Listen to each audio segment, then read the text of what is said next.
fantastic. This is GT racing right now. He's got traction, he's going around the outside of both of them! Maloney! Oh, he's taking Anderson! Anderson's up top! Oh my God! Big crash! Oh my goodness, half the field's going to get rolled! Second very close. These guys are want to make their way through the field very quickly.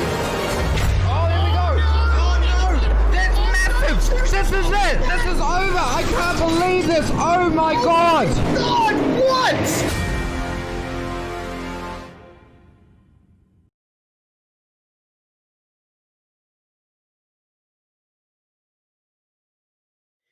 Good evening, everyone, and welcome to another edition of the Ozicar Skip Barber Series. It's round 3 of Season 5, and we are headed to a very interesting track. It's New Hampshire Motor Speedway, but not the oval you know this place for. It is a bit of an obscure and odd road course that involves the New Hampshire complex. It's going to be really interesting to see how this one plays out tonight because it's a very tough track to drive by yourself and should produce some very interesting racing. As always, my name is Ryan Jones, and alongside me is David Haynes, Jay Kennedy, behind the scenes doing something.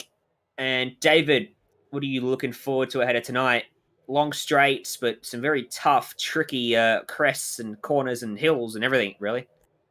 Yeah, I mean, there's some weird corners here. Almost every corner is unlike something you get on any other conventional road course. And it's not like other rovals like Charlotte or Daytona where we were last week, in that it sort of spills out from the short oval out into the countryside with some weird crests and banked corners and then a few apexes that are very heavily enforced by tyre barriers or concrete blocks. Yeah, and there's a couple of really, really awkward spots to point out throughout the evening. Let's have a look then at our starting grid for our sprint race, our opening race of the evening. Michael Skurlock has got himself the pole, and he'll have James Chastaneuf starting alongside him. Russell Clark and Cameron Dance line up on row 2 ahead of Nathan Verney and Matthew Mites, Jason Fewens and Jeremy Bush on row 4, Braden Martin and Peter Wilkinson round out your top 10. Yep, and for the rest of our field, that's going to be Dennis Hancock, Philip Backett-Soulis, Darren Lasue, Matthew Joy, Ira Felberg, Scott Melville, Leon Williams, Philip Howe, Reg James, and last but not least, we might see Cameron Cousins. Not sure on that one, but potentially he is in the session. Doesn't look like he's managed to get himself in. He is registered, but not in, unfortunately, and I reckon he might be a little bit too late. Typical, cool, calm, and collected track temp. Estimated, well, the race will be 12 laps in length. Lap time is only a minute 12.1 for the pole sitter. Race 2, our feature race, will be about 19 laps, I want to say. But we'll keep an eye on that a little bit later on in the show. Just waiting on the last of our drivers to grid up. Runner turn 1's reasonably short. We're not using oval 1 and 2. We're using we're technically using what is one of the ways you can get out of pit lane to head through those two corners. And then we'll peel off from the oval on the back straight. And we head out into the countryside for just a little while. On board with James Chastaneuf looking back. He shouldn't be under too much pressure off the starting line. We know these cars are reasonably easy to walk away from the line with how little power they've got. We're going to see that demonstrated again now. As the lights come on, the revs rise, and for the first time at New Hampshire, we are racing. And look at that. Away we go. Nice and steady. Wins the race down towards turn 1. Michael Skurlock. Chastaneuf cuts down behind him, and then Russell Clark has got Cameron Dance still looking around his outside and eventually deciding just to slot in line. It's a very awkward left-right left complex to open up the lap. And then this is the section that really sets this track apart, where they turn outside of the oval and into the rolling hills. And these are the odd corners where you've got so much banking in this left-hander coming up. They are side by side here. Russell Clark made a mistake and ran wide. Dance tried to capitalise, but he was caught on the wrong side of the road, and he'll be mindful of Nathan Verney, who's tucked right up behind him. There you can see actually a whole host of cars lined up behind Russell Clark, who's just created himself a bit of a cork in a bottle with that mistake. Hard to overtake outside of the oval. Turn 1 is probably the best bet, and also turn 4 as we complete lap number 1 already. And it is Michael Skurlock with a pretty handy lead from James Chastanoff. Russell Clark in 3rd. Interestingly, the laps do fly by pretty quickly here. Not much longer than a minute. That's one way to mess up turn 1. 30. All crossed up. Has to go straight ahead. Matthew Mites had a good view to that. That's going to drop Vernie a long, long way down the order. Back to 8th he goes. That's one of those things, coming off the banking and onto the flat infield there. I think that has exacerbated the problem that he's been turning and braking at that point where it's also loaded up and sent a shock through the system coming off the banking. You have the same thing coming back onto the banking in some other places. There are lots of little nasty bumps and crests and elevation changes that can catch you out, despite this being a pretty short layout at just 2.5 kilometers. Look at Dance, he's looking really strong here. He didn't qualify as well as you probably would have hoped. You normally expect him on that front row, and of course he's won 3 of the 4 races so far this season. He's got a little gap behind him thanks to Vernie's excursion a moment ago, and he's hunting for a way through on Clark, but opportunities are few and far between at this place. Skurlock lost a bit of ground on that lap. Chastanoff closed in by 0.3 of a second. Whoa, there's a mistake from Clark. Got too close to the back of Chastanoff. Had to lift off, but did so in a place where Dance had to do the same, and he'll somehow still maintain that spot. Different lines through the flip-flop at the opening of the lap there, and it got Russell Clark in trouble because Chastanoff was setting up for the exit. Clark was going more direct to the apex, but then realized he was going to make contact, had to back out of it, and like you said, Dance was immediately behind and then had to follow likewise. A little bit of traffic on the motorway, that one.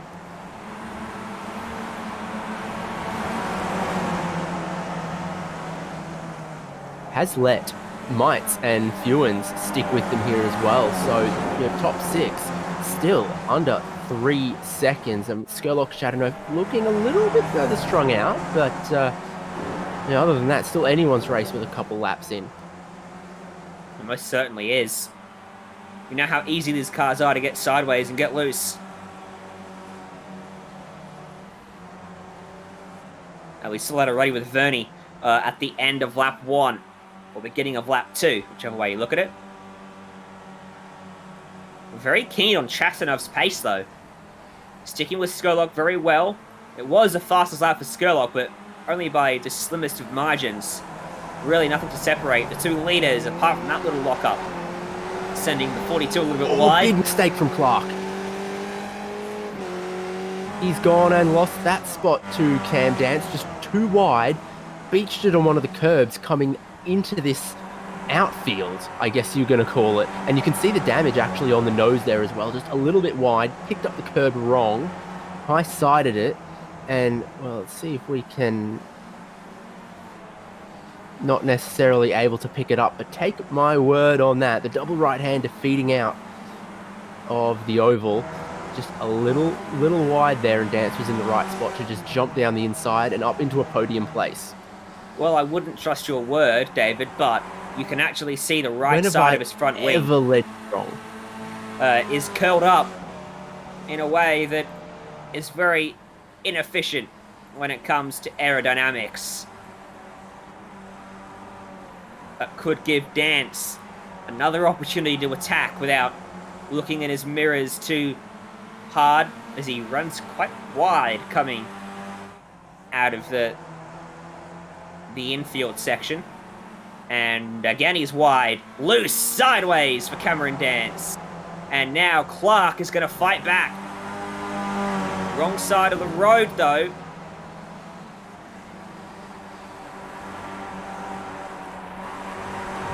And I think the narrow entry is not so bad there for that corner, because so long as you get to the apex, hook the banking at the inside, there's no way someone's going to get around the outside there.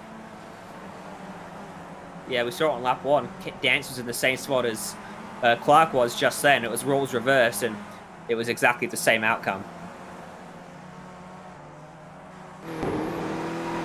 Not driven the Skippy here, but I drove the Mustang FR 500S here, and they're on kind of similar sort of treaded road tyres, and that bit there in the left-hander in the outfield, you get to the apex there, down low, and it just grips like you never experience anywhere else at any other track in these cars. Certainly plenty of quirks at this racetrack. It is, I reckon, a vastly underused road course. Dance made another mistake through turn 3 that time, and it allowed Clark some ground once more. So Dance isn't looking as comfortable with no one immediately in front of him to chase and to, I guess, set the path for him to follow. Yeah, and this toing and froing, as see these two drop away from Skurlock and Chateauneuf. Chateauneuf had the fastest lap of the race last lap, so he's been hunting down that lead as well. It's just 2 for the lead and 2 for third at the moment. Compare the lap times at the top 2, and Chateauneuf took a chunk out last lap, and he looks to have taken a chunk out on this lap as well, more so. Last time by, he was a fraction over a tenth quicker. This time by, I dare say the gap's a lots bigger between them. Yeah, he's about half a second quicker. So Chateauneuf is applying the heat into the second half of this race. He took a very, very different line there to Scott. It was almost a polar opposite, but it's worked really well to give him momentum, hasn't it? And that's the one that caught Clark out earlier. This is also a corner that caught Clark out. He went wide like Skurlock did, but even wider. Now that they're going to get side by side, I still don't think Chateauneuf's going to have anywhere to go around the outside. Oh, here we go. Trying to switch to the inside, go for the lunge. He's forcing the door open, and Skurlock has to give him the space. And they run wheel to wheel, coming off the corner. Skurlock ekes back out in front, but that was a sign of aggressiveness from Chateauneuf. He wants to win this race. Chasty is fighting hard. Not going to settle for second in this one. Yeah, it was aggressive to take a look there. They've still got a couple laps to go, but he would ideally like to get to the lead by the looks of that particular manoeuvre. Maybe through the first sector, we're going to see those differing lines again. He really likes to give away a little bit of time in turns 1, 2, and 3, and then use it for extra speed on the straight immediately following this little complex. They dropped 3 tenths to the eternal battle of Dance and Clark behind as well on that lap, so they can't afford to keep doing that. There's only 1.8 seconds separating them with 4 laps to go. Look how much of that inside curb he's taking, and look at the advantage it gives him at turn 4 and up through 5. That's legal. There's no slowdown there. So it's part of the racetrack not being used by many, not least of which being Skurlock. Sets himself up a bit better this time for the exit at turn 6. Can he force his way up the inside at 8? No, because at 7, the track just sort of bends back on itself and very much lended itself to Skurlock's side of the racetrack. Looking, he's hunting, he's got some pace and some speed in some different places than Skurlock.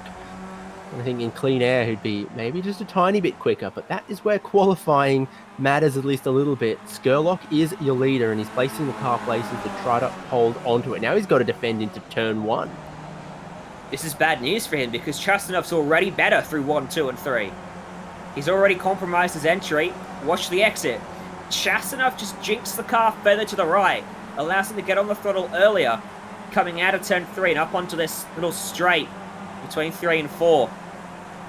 Carries the momentum by cutting 4 as short as he can. Doesn't quite get the overlap this time at 5, but you can see there a very good illustration of how Chassis is setting up these runs. The gap to third, now just 1.3. It continues to shrink.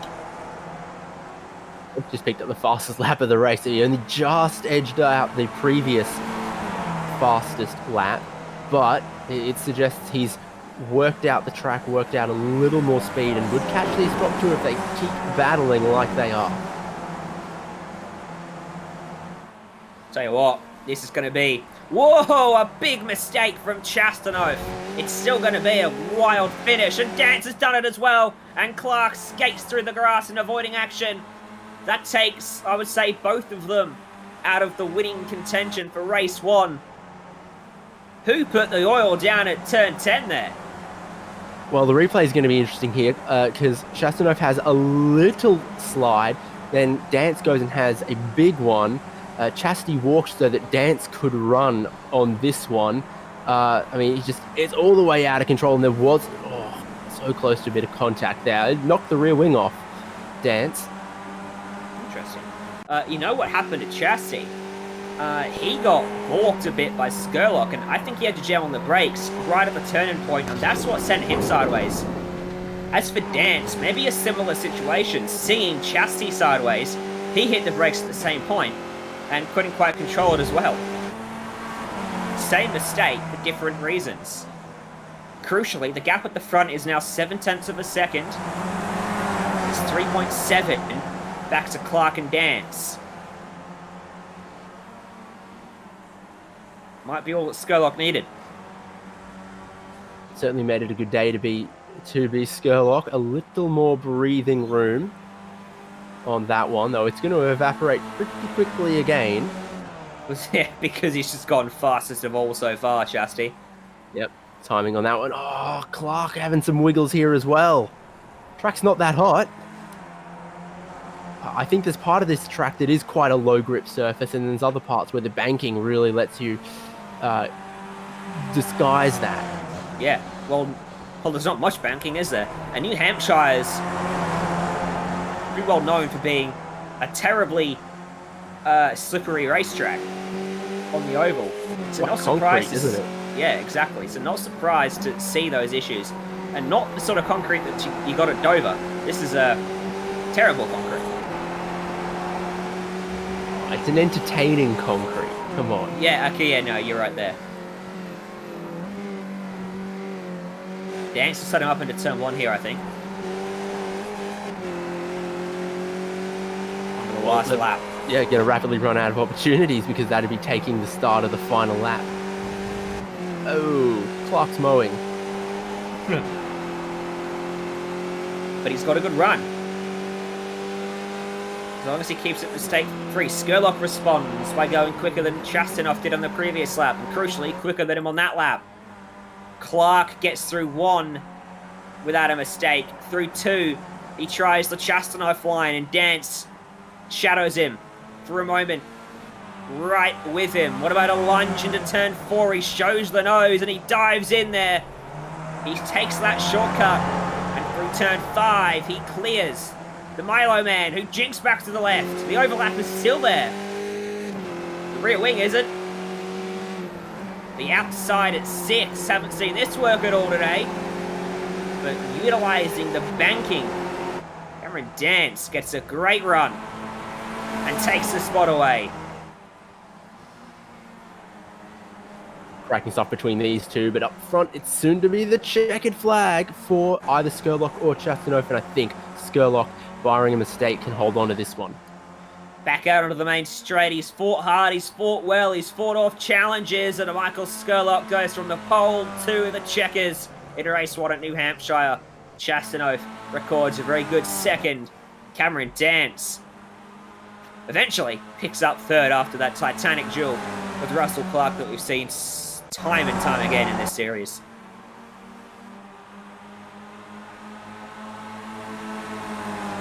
Also a little scrap to the end here between Philip Howe, Scott Melville. I think Vernie and Wilkinson were also in that for a minute. There was crazy battle going on much deeper in the field. And well, that is unfortunate for Philip Howe because they were forecast scrap for a couple laps towards the end. I think coming to the white flag, there was some problems. Look that way. Ooh, there you go. Was that after the flag? I think it was. Oh, sorry, that was the beginning of the final lap. The contact sending Philip Howe around. Let's look at our full results then. For the first race of 2 tonight, Skurlock winning by 3/4 of a second from James Chastanoff. Dance and Clark 3rd and 4th, as we said. Fewens records P5 ahead of Matthew Mites, Dennis Hancock Braden Martin, Darren Lassou, and Jeremy Bush. And then the back half of the field goes Matthew Joy, Philip Backett-Soulis, Leon Williams, Nathan Verney, Peter Wilkinson coming off best of the 4 there, ahead of Philip Howe, who we saw problems for him, and R. Felberg in 17th, Scott Melville 18th, Reg James a lap down, and Cameron Cousins did not take the start, as we, I guess, correctly pointed out. So, if you missed last week at Daytona, it was a Roval, more traditional in the sense it was all contained within the confines of the oval. Here's not the highlights, because Joe was a little bit lazy, but instead, just a fitting replacement, the final lap of each race, because they were the proper highlights of the race, anyway, weren't they? As we take a look at the fight for the win in race 1. It was James Chastanoff again in the picture, with Cameron Dance stalking him there in second. It was all about the bus stop on the final laps, though, for both races, and of course that's how Daytona goes in these draft slipstream cars. So all the way around this final lap, the drivers are all thinking, how am I going to get myself into a position to get a great slingshot to the checkered flag out of the bus stop? And you say Jay was lazy, I say Jay, might have gone and had a medical procedure done. Jay was lazy. Yeah, lazy going, hours to hospital and getting stuff done. But anyway. Oh, that was yesterday, not today. Don't cut the man some slack. He got enough cut yesterday. As we take a look, it was into this bus stop that it all changed, didn't it? As you mentioned, they were trying to lay off and generate the runs. Go back there in third, laid off maybe a little bit too much, and Chastanoff led at a point where he certainly didn't want to be. You could see he was running the high line through oval 1 and 2. But Dance just followed him, wanted to stick behind him. Then right here, Dance didn't want to get the run straight away, so he moves up the racetrack and tries to time the run to perfection. You can see Skurlock is still about a dozen car lengths back and rapidly closing, though. And his run only gets better once he gets Cameron Dance in front of him right now. And then it was just a case of hope you timed it right, as Dance jinxed to the outside, and Michael Skurlock rapidly closed and got ever closer, but Dance just snuck to the line ahead by an absolute whisker in race 1. That was the almost photo finish. Skurlock just sneaking second away from Chastanoff. And then guess what? They did it again in race 2, David. I mean, yep, the nature of the Skip Barber and Daytona is that absolutely no one could break away in the lead. But this time, Mitch McLeod was in the fray as well, and I think Skurlock might have been just a itty bit further back. Different strategies were at play. No, there he is. Different strategies were at play, though, and they, I think, slowed it up even more on this final lap than they did in race 1. I think this final lap of the race a week ago was about 4 or 5 seconds off pace. See, Mitch McLeod goes, oh, whoops, I've made a mistake. You're going to have to lead now on the final lap before the bus stop Chastanoff. So they were really, really digging into the games once there was 4 of them for the final lap battle. And that was a mistake, I think, ultimately, that cost us a bit of a photo finish, because you see here, as they run side by side, Chastanoff gave up the lead and Mitchell McLeod took it. But then they laid off a bit too much at the bus stop. We saw in race 1 they backed up and got the runs, and pretty much, well, they did time it perfectly. But it was a bit of overcompensation in this one, as McLeod goes to the high side and Chastanoff tries to go low and get overtaken. Dance and Skurlock up top as well, following Ian at the tyre tracks of the Talking Man. Off the corner, Chastanoff finally loses the spot and jumps up ahead of Dance, which is not what Dance needed. Look how far back Chastanoff has already fallen. And he continues to lift off, and you can see Dance is right underneath him. He wants him to get a move on. Through the bus stop, McLeod was absolutely golden. Didn't make a mistake and was as fast as he could be. Chastanuff maybe wasn't. And look at that gap. About 15 car lengths between them. And we saw Skurlock from about a dozen car lengths back only just got by Chastanuff and didn't get to Dance. So you can see how this is going to end, can't you? As we run to the line. McLeod's gap, look at that. Dance has had to tuck out from behind Chastanuff, so they're now dragging to the line for second, and Skurlock got no run whatsoever. Back there in fourth, McLeod wins the race as they have a photo finish for second. A good day from McLeod, who started at the back of the field for race one, recovered well in qualifying for race two, and eventually won that one. I think Cameron Dance picks up second in that race, just ahead of Chastanuff. Yeah, cautionary tale about backing it off just a little too much. He didn't quite time that run as he should. But this week, we're on an oval that's been through the washing machine and turned inside out, just northwest-ish of Boston in America. Oh, I'm dizzy now. Did that have to rotate so many times? I was going to do a joke about doing the roly-poly and zooming in, and I didn't do it. Originally, it was called Briar Motorsports Park, and it was not an oval. But then they bulldozed it, and they made an oval with a road course as well. And you can see the normal oval there around the outside. You can see how we're cutting off 1 and 2 and 3 and 4, but still using most of the straights. In total, this track is 2.5 kilometers long, 1.6 miles, running in an anti-clockwise direction. We've been talking about how tricky this track is. We've seen plenty of mistakes, some of them crucial when it comes to deciding who wins the first race. Talk us through a lap of New Hampshire. Well, Russell Clark is our camera car today, and he brings it onto the wide start-finish straight. Then that all changes as instead of taking the banking, we dive down earlier, down onto the apron and then into a little bit of infield here. The curbs are a bit nasty, and this is where it flips back in on itself. And the best line is to get all the way up to that barrier and the tyres on the inside. And then you've got to track it out to the concrete wall and the exit as well. This is what caught Russell Clark out in the race, was this corner here. It's flipping back out, and he caught a little bit of that exit there, but the circuit continues through the outfield here. You come over the crest and then you're staring down the signature corner of this part of the road course, heavily banked.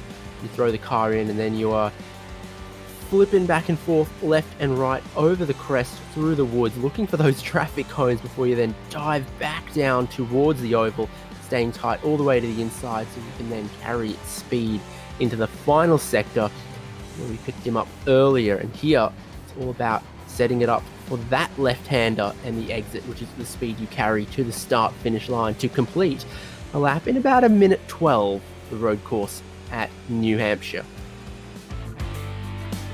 It's short and sharp. It's so tricky to get right. Love those laps of the track we get to see. As we head back into qualifying now then, we are going to reset the grid for race 2, so no one gets a free pass. Great news for the guys that made a mistake. Bad news for the ones that pulled off the race of their life and finished up front. Looking at Matthew Joy here, David. What do you see from Matthew Joy as a driver? I see that went a little wide on the way back onto the banking, hence we saw on the previous onboard lap. Coming down the hill, you want to stay all the way to the left, so that gives you the full width of the road coming to the right. But 10-minute qualifying, they get a couple laps around here. So first one doesn't necessarily need to be perfect for Matthew Joy. They get plenty of chances. Oh, that's not going to be perfect either, though. Not a great start there, but we have seen that coming down off the banking into that infield there, down towards the apron, tougher than it looks. Indeed. on board with Jeremy Bush then, as he heads out and onto the road.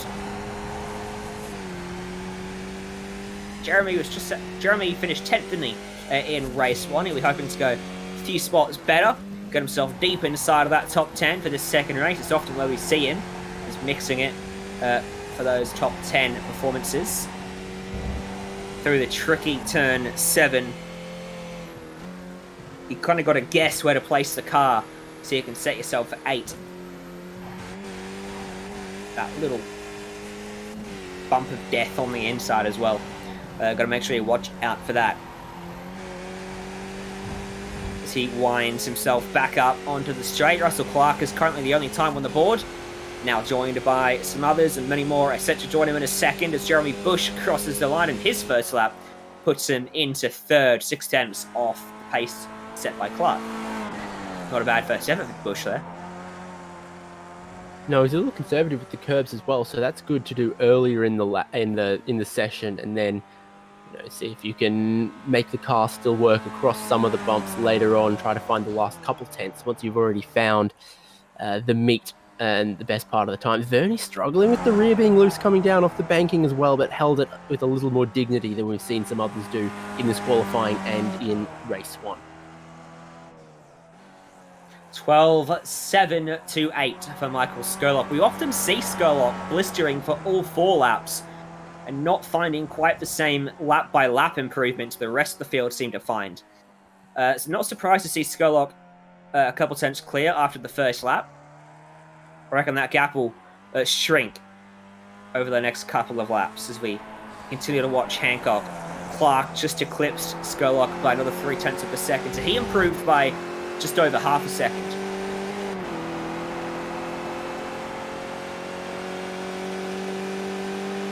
Yeah, so it seems the tyre warm-up obviously is a pretty important thing on the skippies, and that's also going to come back to haunt them in the race when they've got to change 2 tyres. But, around the shorter layout here that we mentioned, just 2.5 kilometres, barely over a minute in lap time, the first and second laps, they might still be getting the tyres where they wanted them, unlike Daytona with a long outlap, VIR with a long outlap, etc.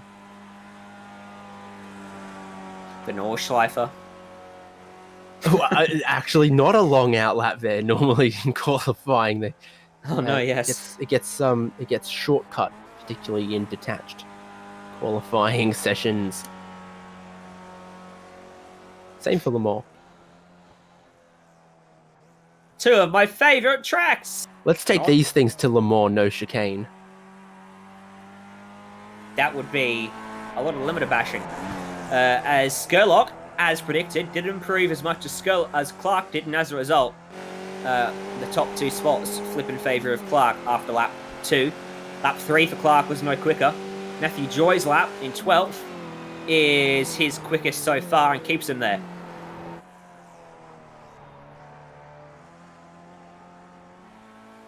Actually, quite a big gap between Scott Melville in 13th and Darren Lasseau in 15th. Joy improved by 5 tenths of a second, but stayed in 14th. Cameron Dance has entered the party. He goes quickest by half a tenth. 12.4, still about half a second off what we saw some of them do in the race.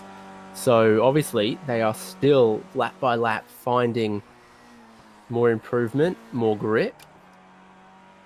Chateauneuf to the line. That's 8th, but where's he going to end up? 4th. 4th? Okay. Look how tight the top 4 are.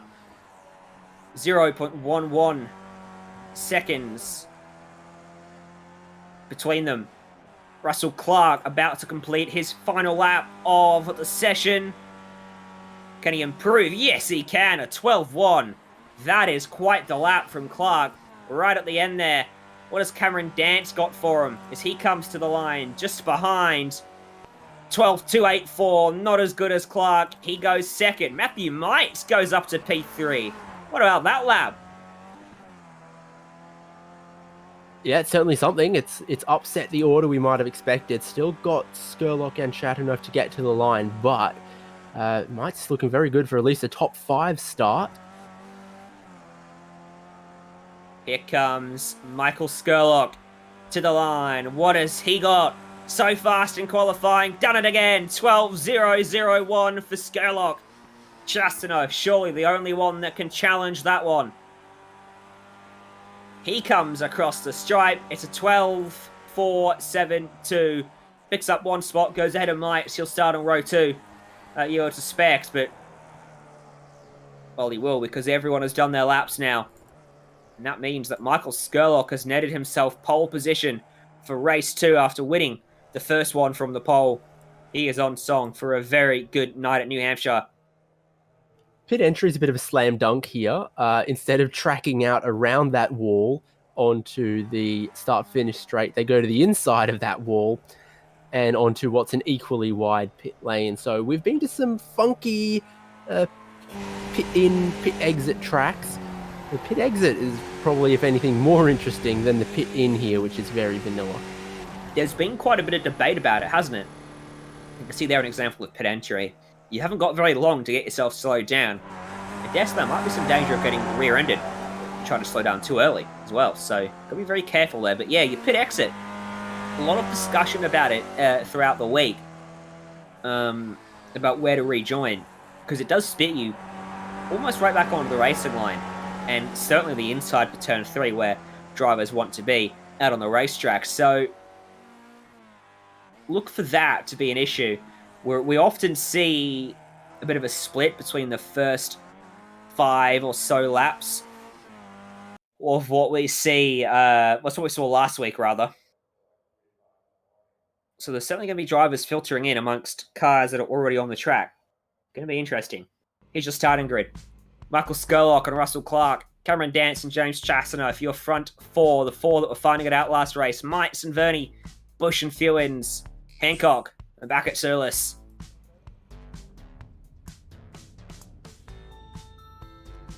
So 11th is Peter Wilkinson, Braden Martin in 12th, Darren Lassu 13th, Scott Melville 14th, Matthew Joy in 15th, finding a better qualifying time later in the session than the one we picked up, and Reg James in 16th, RF Elberg 17th, Philip Howe in 18th, Leon Williams in 19th.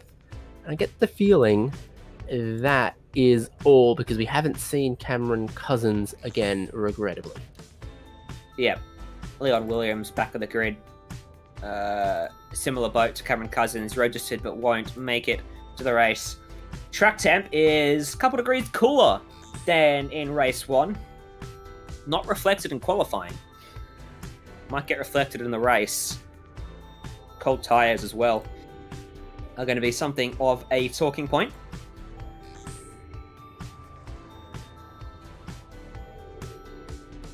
Plenty of opportunity to take that pit stop in this race on account of there being 20 laps. So you could go lap 1, you could go lap 10. Or even deeper into the race if you felt like it. Traffic probably tougher here than at some other circuits as well. So that's all to be considered for the drivers.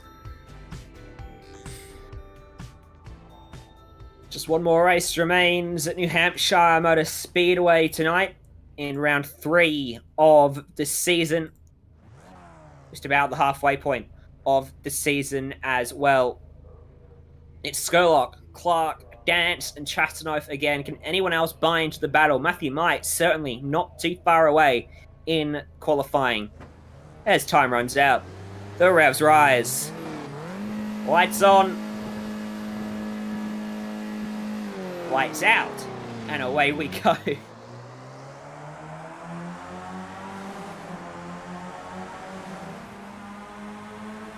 Dance trying to sneak up the inside of Clark. Just runs out of room by the time they get to turn 1. And the top 10 remain unchanged through the first 3 corners. There's a bit of side-by-side action as Peter Wilkinson lost 3 or 4 spots there. Got bogged down on the inside a little bit. Now too wide into this bit is going to be very interesting. Thought that was going to end worse. It still could go pear-shaped, but that is very narrow between concrete barriers and aggressively shaped curbs. Looks like wide from Bush. Very wide indeed. Now he's caught with Jason Fewins alongside him. behind him, next to him. That was a bit of a dive from Fewins. Luckily, Bush saw it and adjusted accordingly. In fact, he's still there with him. Oh, he's a very aggressive there and spins out. Too aggressive. Clobbers the fence as well. That has broken the right rear of that 111 Esports machine. Couple cars in pit lane. Back at Sulis, Jeremy Bush, Nathan Verney, James Chastanoff, Michael Skurlock. And Clark has spun at turn 1. There he is. Slotting in behind Matthew Mites. What happened, David? Okay, spun might have been an exaggeration, but coming in towards turn 1, he did what we've seen a couple do, and that is just lose the rear, turning down off the oval and off the banking. Dance was already having a little bit of a look, and that might have meant a different line for Clark that he wasn't used to, and well, he went and lost that position, but then Mites got so close. Mites ended up sealing that deal. Skurlock and Chastanoff rejoin reasonably close together on the racetrack. Dance is all by himself right now. Expect Dance could keep going here for a little while, make do with his clean air. Russell Clark, I suspect, will be the opposite of Matthew Mites. Maybe he'll pit, even if Mites does. Forget what I said. Just forget it. They're both out on the racetrack still. And that was another spin which just picked up there. I'll take a look at it. Thanks to Modem Simulation. Nathan Verney over-rotates the rear. Coming out of turn 6 onto the throttle just a little bit too early. Carrying a bit too much speed and goes for a spin cycle.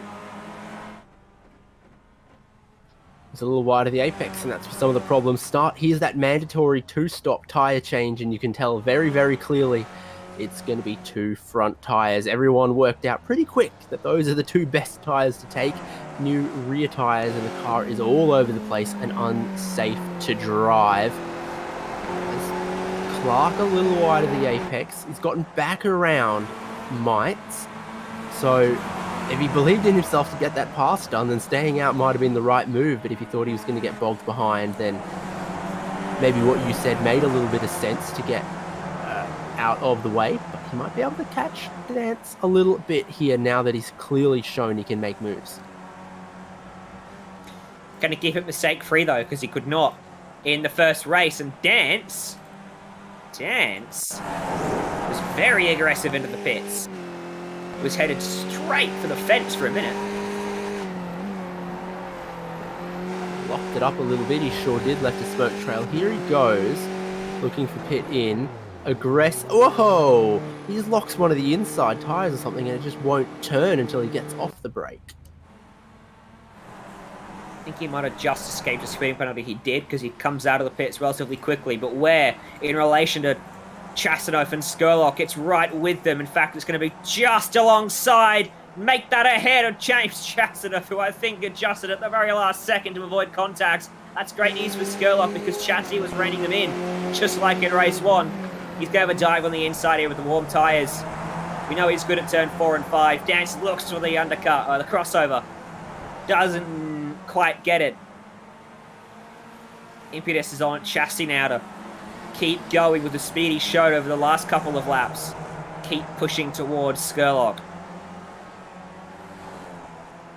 Yeah, cold front tyres. Dance was just never quite going to be able to cross back underneath. Not the front grip. You wouldn't think to pull that one off. But considering cold tyres, still looking pretty racy. This is starting to let Skurlock build a little bit of a gap. And when you let him do that, he seems quite happy at this circuit. But when he's got to look at someone in his mirror as a 10th or so back, that's when you're more likely to see a mistake out of Skurlock. Russell Clark is still on the racetrack. And he still has Matthew Mites a couple of tenths behind him. There's Chastanoff defending from Dance.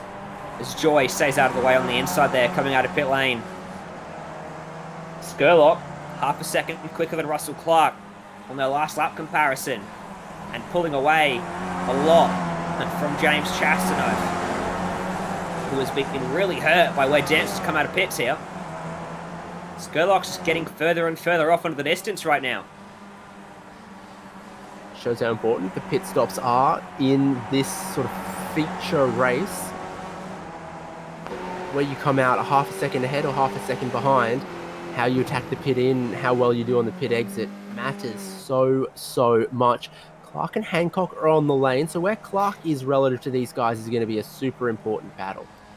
I think he might come out ahead of Chastanov because of the time he and Dance have lost. I don't suspect he'll be anywhere near the Skurlock, though.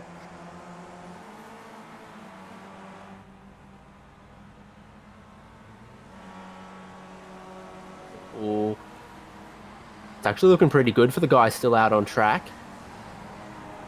Well, Russell Clark comes out a little ways behind Dance and Chastanov then. That mistake really did cost him quite a bit of time in the opening laps of the race. Pretty identical pit stop times. Just must have been Track times, yeah. somewhere else in the, around the in-lap and right before. So that leaves Matthew Mites as the only driver yet to pit, as there's a look on the inside from Nathan Verney. Scott Melville pinched the right front, trying to outbrake both of them. Outbrakes himself just a little bit. The fight's going to continue towards turn 6. Now Melville backs out of it. Verney swoops through the banking. A little bit of gravel on the outside there, disguised as concrete. Yeah, I made the same comment pre-race to Jay. I was doing a couple of laps as a ghost in the session. That's not concrete, that's gravel. It is quite deceptive. I was going to say, you can hear the cars bottoming out a lot around this racetrack as well. Who's made that same mistake? Who? Max Verstappen at Sakir. Ah, yes. Yes, he did. We're all in illustrious company here. The car is definitely the same, Cars are bottoming out a lot around this racetrack in certain places from some of the banking. Wait, this isn't the Haas? No. Oh, okay. Skurlock's been reined in a bit by Chastanov. Dance has settled in and not attacking. He'll be very aware of where Skurlock is, 13 laps away from the end. So they've both got a real chance of winning still. Clark needs a big battle to unfold.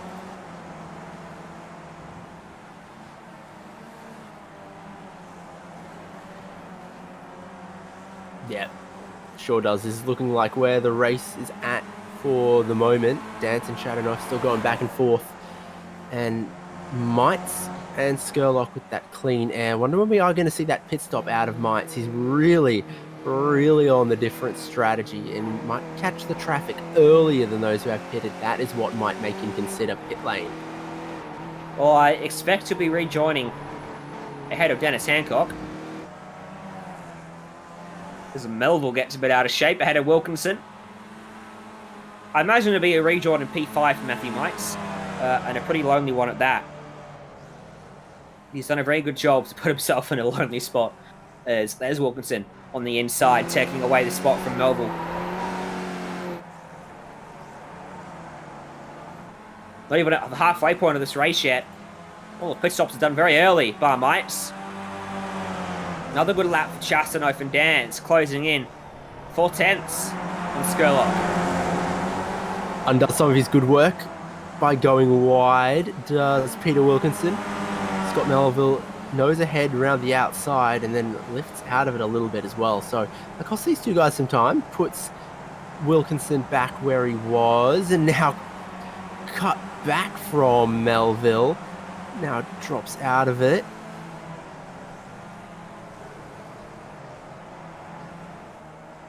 Bizarre little back and forth between these two here. Yeah, that wasn't a good line from Wilkinson. Saw that coming. He gets caught short-sighted and Melville picks him back off again, but I don't see this battle dying anytime soon. As, again, the gap at the front shuts, but there's still a few tenths between them. Melville this time safe into turn 1. No threat from Wilkinson there. And a much better line from Melville as well. So he skips away into the fence, actually, on the exit of turn 3. Gets away with it. No visible damage to the right side of that car. Behind them, Philip Howe almost did the same thing. Yeah, he demonstrates how easy it is to do there, and that's why you've seen people like Chateauneuf taking a late apex there so that they can go full throttle early and then down towards the couple corners we've just seen Howe and Bush go through. Bush should be disappointed with how this race has gone so far. Started 7th, only 11th. And in race 1, he started 8th and finished 10th, so something's not quite working for him in the races, and he's losing a few spots. Still look for a top 10, though, with Philip Howe running wide and looking a bit out of shape in front of him. It's going great for Howe, though, isn't it? You remember, had that damage on the final lap of race 1. Now, running in the top 10 for race 2, but here is where Bush is going to have a whole heap of momentum. Does he get given room on the inside? Oh, he gets so close to that attenuator.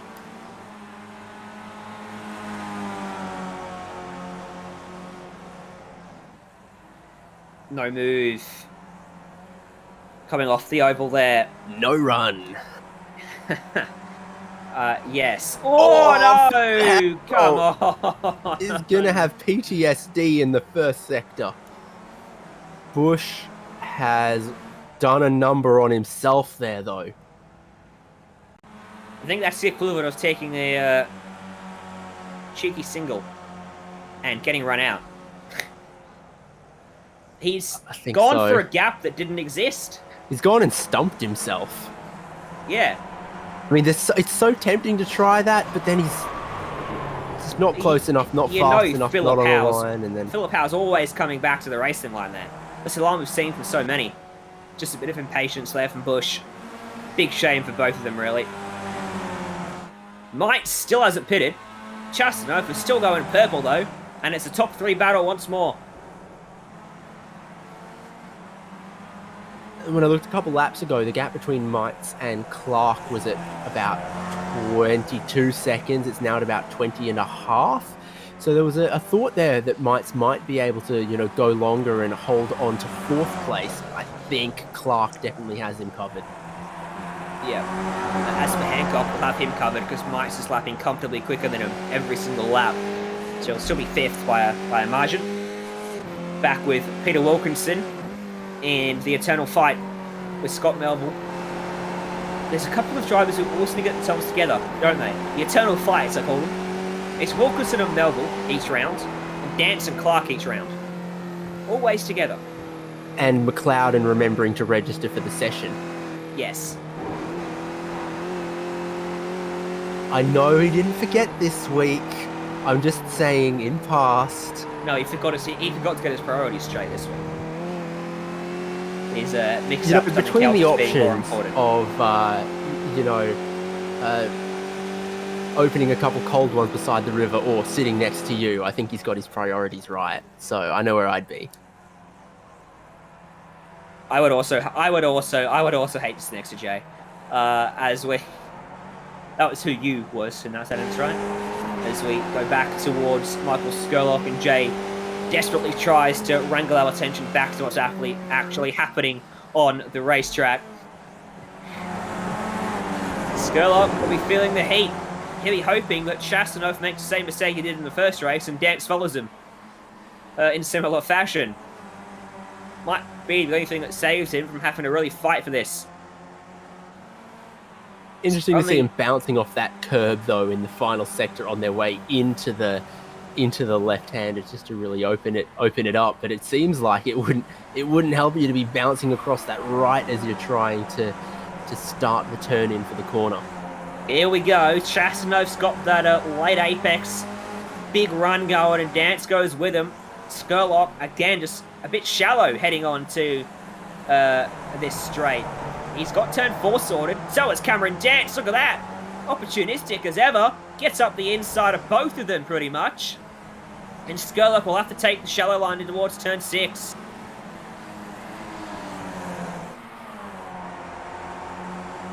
I think he'll just get second there for Dance, but he was looking at 2 for 1 on a Thursday night. There's a new feature to the beautiful landscaping here at New Hampshire. Don't question it. Yep. leaves a cone on the track, right on the racing line. Love to see it. That'll provide some great entertainment for someone. Matthew Mites on his way to his pit stall, probably to come out pretty solidly in 5th between Clark and Hancock, we imagine, because Skurlock, Dance, and Chateauneuf are all going to go past him here for 1st, 2nd, and 3rd.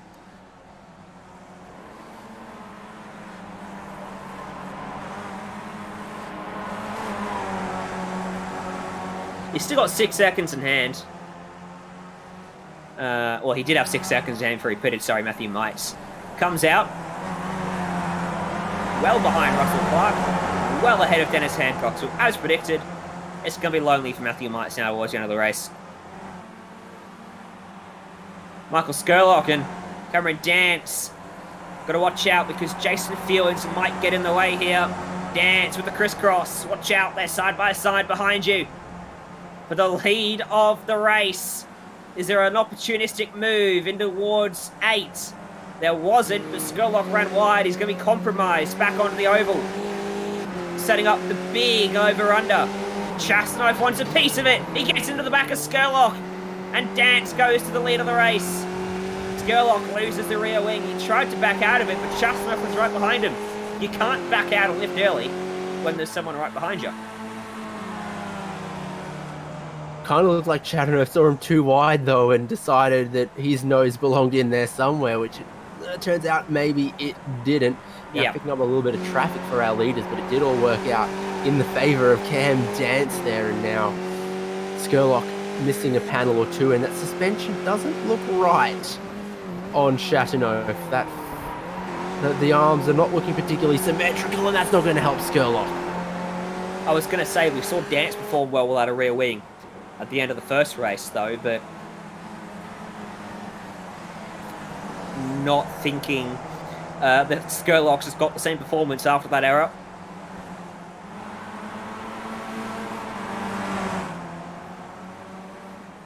Well, still 5 laps to go, and it feels like we've had a lot in this pit stop race.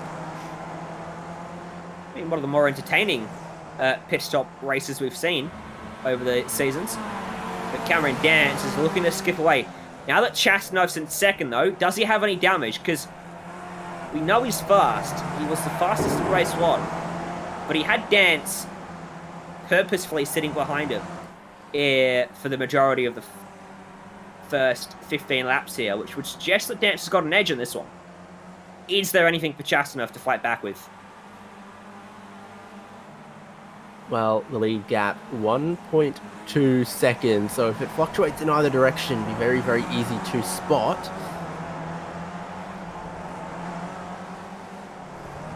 Experience from previous races tells me I think Dance has got a hold on this one. But there's still a couple more cars that they're coming up to, like Leon Williams and Ira Felberg, and I think they still got a cap. They caught Jason Fewens for traffic yet? I think they did. Yeah, they did.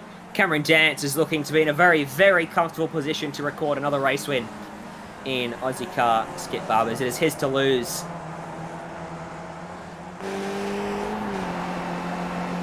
Big turn of speed here for Vernie, as he's going to try to catch Matthew Mites. Vernie's already dispatched Hancock.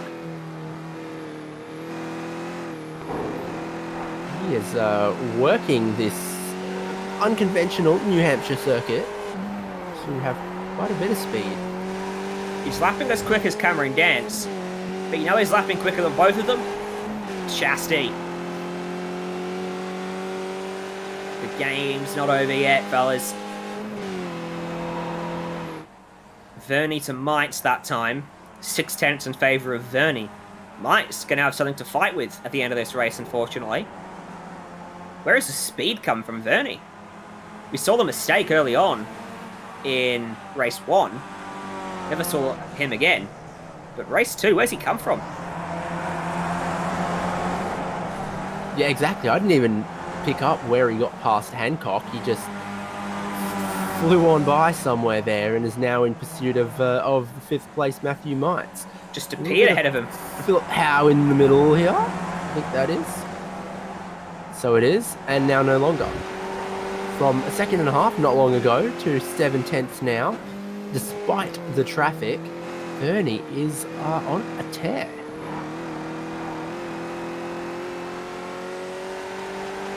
Three laps to go. The lead down to just 8 or 9 tenths of a second. That time by, Dance responded. He was half a tenth slower than Chastanov. That is enough for him.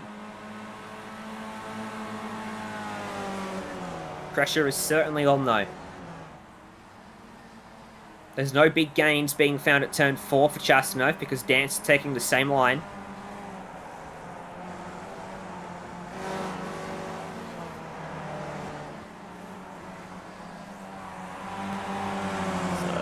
First and second spreads out a little bit, and then fifth and sixth closes all the way up. Vernie was a monster through the first sector, and then through the bit that leads out of the arena and outside.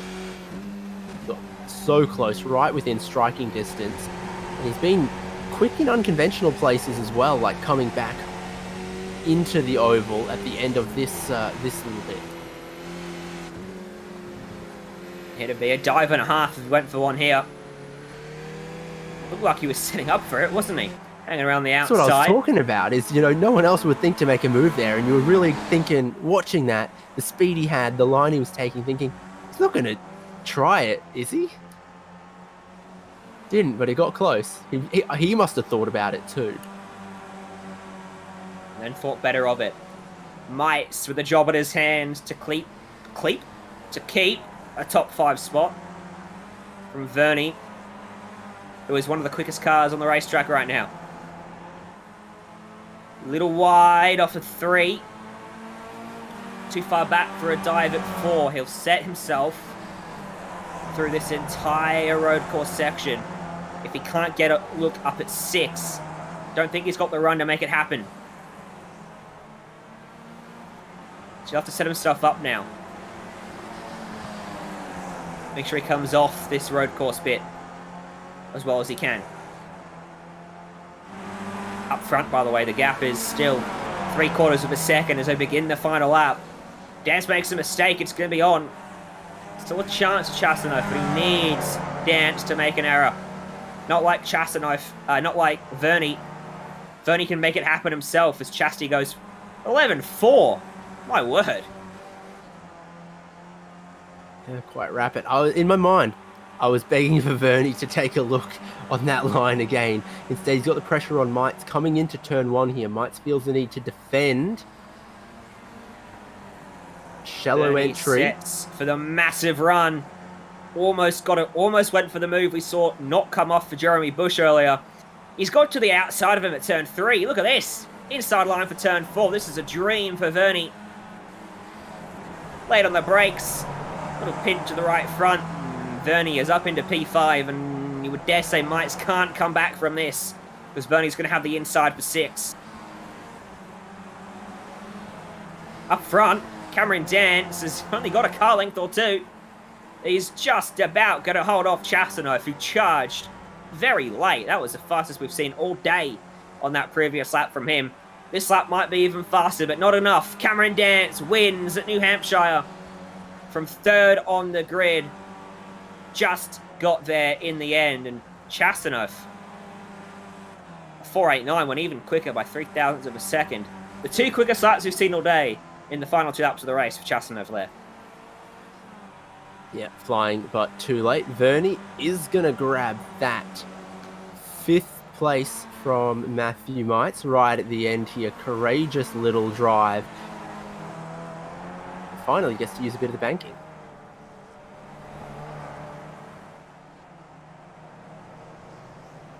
Scott Melville's just going to beat out a lapped car to the line. It's Braden Martin who was alongside there. Let's look at the results. At the end of 20 laps, it's Cameron Dance with the win. Again, in Aussie car competition. James Chastanov home in 2nd. He's been on the podium quite a lot this season. Michael Skurlock was 3rd. Russell Clark 4th ahead of Nathan Vernie. Matthew Mites just misses out on the top 5 to pick up 6th. Dennis Hancock, Peter Wilkinson, Scott Melville, and RFL Berg. Rounded out your top 10 there. In 11th and a lap down for Jason Fewens, Reg James, who was the creative ornament in the outfield. And then Matthew Joy in 13th, Leon Williams 3 laps down, Philip Howe 4 laps down, Braden Martin 6 down, Jeremy Bush 8 down after, I guess, cutting his own nose to spite his face or something. And then it's basically solid retirements out of Philip Backatsoulis and Darren Lassou.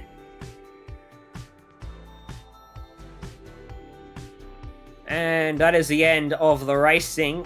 Let's have a chat to Mick Skurlock then. Skurly, you pick up the win in race 1. How you feeling? Race 2 didn't quite go your way though. Ryan Jones, how are you, my friend? It's been a while. It has been. I've been making lots of songs for you. That's concerning. How was your performance tonight? Yeah, no, it was awesome. Like it was fun, man. Like the first one, I got a win, and I've been waiting just to finish a race without stuffing up too bad, and I did it. But James was sort of all over me, and I reckon if he wanted to, he could have barged his way through, but he was nice. So the second one, yeah, man, you know how I deal with the pressure. I'm not too good at that. I've got to practice a bit more with having people right up me clacker, because I just kept looking in the mirror. I couldn't help it, and I saw him closing, and then like there was a lap car, and then I was just in panic mode, mate. I just panicked, hit the reset button on my VR and everything. I was like looking out the side. James sort of come running up behind me, and like, yeah, it was. I knew when they got to me, it was all over. I sort of wanted to back out, but I think James was looking for the sneaky pass, so I think he ran straight into me, but it wasn't his fault. One of those awkward things. You can dish it out, but you can't take it when it comes to the pressure. But certainly, I'm not allowed to say that. You're not allowed to say that. I can say what I want. I'm the commentator. You had a fantastic season so far, though. Right in the mix in all the races. How are you looking for the rest of the season? We'll see you back for the last few rounds, I suspect. Yeah. It's going to clash with some oval thing in the end, though. But yeah, I'll definitely try and do it. Long Beach, I think, is next, which is going to, that's got to be one of my favourites. I love that sort of track. No room. I can't remember after that. Some probably other draft tracks. I don't like that. Yeah, another racetrack. Nürburgring. Okay, well, that's good, but I'm sure Cameron's probably pretty good there. Cameron's good everywhere, unfortunately, for everyone in the world. Hey, who you want to thank for helping you this season? Well, I just joined a new team that's just started up, Crank Esports. I don't know anything else about it. Probably get in trouble for this, but yeah, there's details I'm meant to say here. But no, check it out on with Facebook. The old boss, Chris, and a few other boys, and we're going to be doing the ovals this year. And we haven't got any paints for the Skippy yet. It didn't get any love yet, but hopefully I'll get a paint for this and keep repping them. And thanks for you guys for chucking this on for the Simspeed. I love going back and watching all this, and thanks to Ira for putting it on. He had a bit of a health scare, and I'm glad he's fine and kicking, so yeah. Thank you very much, Scully. Show them the race win. They'll probably give you a paint for it. We'll talk to you next week, hopefully. Alright, thanks, man. Catch up. Mick Skurlock loves to chat, that bloke. He comes home in first and third tonight. And you've got Chastity as well, don't you, David? Sure do. Second place in today's race, but you have been thorn in the side of Cam Dance. Is that bring you some pleasure? Yeah, a little bit. How you going, guys? Doing great. Pit stop race. What were you thinking when Might stayed out so long? You thought you had him covered, because it seems everyone else pitted pretty early today. Who was that? Sorry. Matthew Mites, who stayed out long in the race. Yeah. I mean, I was just following Michael just around, just making sure I didn't drop off too far from him, just following him around, so I wasn't too concerned about guys up in front. And from Daytona a week ago to New Hampshire here today, you could call both of them a roval, but I don't think they share a whole lot in common. How did you find this track? No, this track felt more like a road course than a oval. I don't think it really had too many oval characteristics to it. It wasn't too many long straights or any of the intense slipstreaming as the previous races. Even VIR, I think, probably had more slipstreaming, so it was probably more a road race than anything else. Favorite corners, least favorite corners around here? Still not decided on this track, to be honest. It's really weird. Sometimes I like it, sometimes I'm not liking it. So, yeah, not sure, to be honest. Fair enough. Well, with just a couple of rounds to go, I guess, what are you going to do to stop Cam Dance winning more races than he doesn't? I don't know. It's pretty tricky, to be honest. Even if you qualify ahead of him, he's got some pretty good moves. He's hard to defend. So I think just keep sticking to it. Maybe, hopefully, makes a mistake on one of these rounds, the way the point systems work. So I think I'd just keep it up the front and just see what happens is probably the best bet. Well, you grab the fastest lap out of race 2 as well, though, so you can take some comfort from that one. The speed's there. Put it all together. Maybe we'll be interviewing you after a race win later in this season. Anyone you want to thank? Yeah, just want to thank EMU Sim Racing, the Banter Alliance, our sponsor, LGC Crafts. I want to do a shout out to Frosty and the gang at Coldstream. And thanks to Shervo Jones, my man, and also do a special shout out to my mate Alan, who's hasn't got some very good news about his mum recently, so best wishes to him. And thank you for putting on some great racing display today and also finding the time to talk to us. Yeah, no worries. Thanks, guys. It's good to put on a bit of a show. I think that's really my main goal in this series, to try and dice with other people and try to make things interesting, so it's great. And thanks for you guys covering it all. So James Chastanov comes home in P2 overall for the round, I'm pretty sure. Cameron Dance picking up another race win. Didn't quite get there in race 1. Happy with how the evening as a whole went? Oh, yeah. I mean, race 1 was a little bit of a naff one after a few mistakes, but race 2 was pretty good. Come away with a win after what went on in front of me and behind me, so yeah, I'll take it as it comes. Talk us through your strategy for race 2 then. You stayed out by yourself for a little while, then came in, and you were behind Chastano for quite a long stint there. Looked like you were making a conscious decision not to pass him, work together and catch Skurlock. Yeah, I made a mistake on my end lap, and that unfortunately cost me a little bit of time and ended up falling in behind them. I was tempted to pass James on one of the laps before we ended up catching up to Michael, but in the end it seemed that he was able to reel him in quite well, so I just sat behind for a bit and bided my time before we got right to the end where it was a go time. What are you expecting from Long Beach? Not somewhere we've been in this series.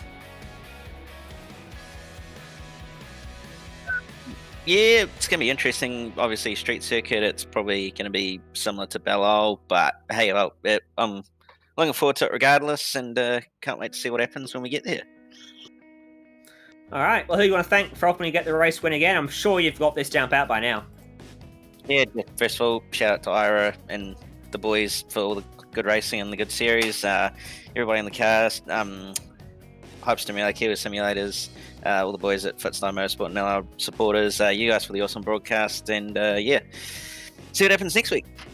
Thank you very much. You got somewhere to be. We've got somewhere to be. Coming up very soon on Simspeed TV, it is the Oceanic Sim event, Big Block Modifieds at 8 p.m. Eastern Standard Time.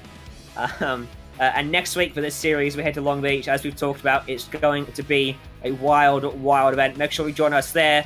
Make sure you join us in a few minutes' time as well. But for tonight, for this series, from myself, Ryan Jones, David Haynes alongside, and Jay Kennedy behind the scenes. Thank you all for joining us. We'll see you next time.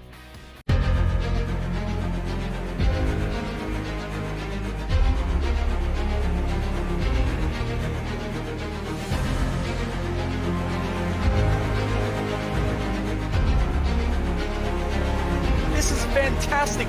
This is GT racing right now. He's got traction. He's got everything outside. Both of them. Maloney. Oh, he's taking Anderson. Anderson's up to him. Oh my God. Oh, big crash. Oh my goodness. Half the field's going to get rolled. Second very close. These guys, I want to make their way through the field very quickly. This is it. This is over. I can't believe this. Oh my god.